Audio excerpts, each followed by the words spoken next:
नमस्कार मित्रांनो, आज मी माझा एक श्री स्वामी समर्थ अनुभव तुमच्यासोबत शेअर करत आहे।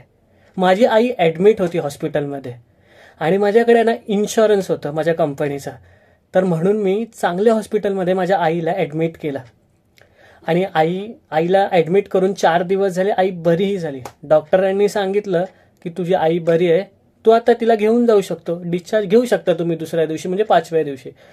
तर म्हटलं ठीक आहे डॉक्टर।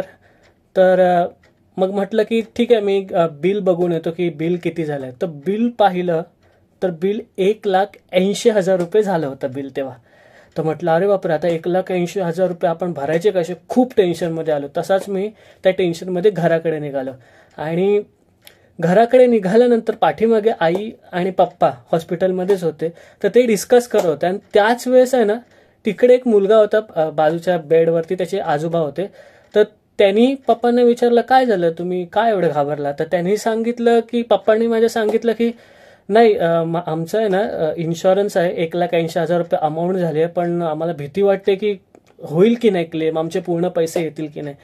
तर तो मुलगा म्हणाला की काय टेन्शन घेताय काका, माझ्या एक काम करा, तुमच्या मुलाला ना माझा नंबर द्या, मी त्याच्याशी बोलतो। पप्पांनी येऊन लगेच माझा नंबर दिला, म्हणजे पप्पांनी येऊन लगेच त्याचा नंबर मला दिला। मी लगेच त्याला कॉल केला।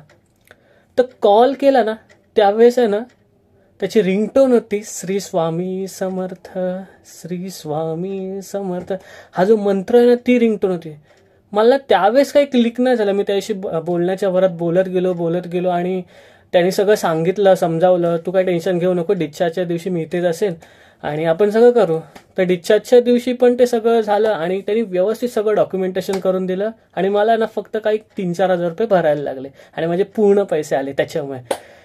तर नंतर क्लिक झालं, अरे ह्याची रिंगटोन तर श्री स्वामी समर्थ होती। म्हटलं नाही, स्वामी उभे राहिले आणि अंगावर असं सरकन काटा आला। त्याला मी विचारलं, यार तुझी रिंगटोन स्वामी समर्थांची होती ना, तू स्वामींचा भक्त आहेस का? तर म्हटलं हो। म्हटलं मी पण म्हटलं का मीही स्वामींचा भक्त आहे यार, तू स्वामींच्या म्हणजे स्वामींसारखाच उभा राहिलास माझ्यासाठी।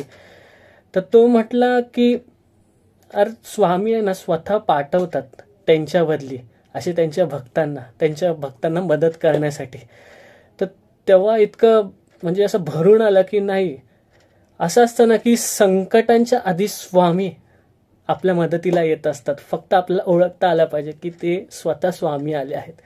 ही गोष्ट खरीच झाली माझ्यासोबत। आणि इनफॅक्ट नंतर सुद्धा एक माझ्या पप्पांचा ह्याच्या आधी सर्जरी झाली होती पोटाची, त्यावेळेस मी इन्शुरन्स वापरला होता, तेव्हा ते रिइम्बर्समेंट होतं, तर त्याच्यासाठी वापरला होता, तोही क्लेम त्यांनी क्लिअर करून दिला। म्हटलं खरंच यार, स्वामींच्या जागी उभा राहिलास तू। तर तो म्हटला की नाही यार, असं नसतं, ही स्वामींचीच कृपा असते आणि स्वामींचंच म्हणणं असतं की तुला मदत करावी म्हणून। आणि खरंच तो अनुभव एकदम विलक्षण होता आणि खरंच आहे, ही गोष्ट खरी आहे की स्वामी संकटांच्या आधी आपल्याकडे आपल्याला मदत करायला येतात। आपण फक्त त्यांना ओळखलं पाहिजे आणि आपण त्यांच्यावर पूर्ण श्रद्धा ठेवली पाहिजे, स्वामी नक्कीच येतात। तर हा माझा अनुभव होता आणि असं वाटलं की तुमच्यासोबत शेअर करावा, स्वामी भक्तांपर्यंत हा अनुभव पोहोचावा।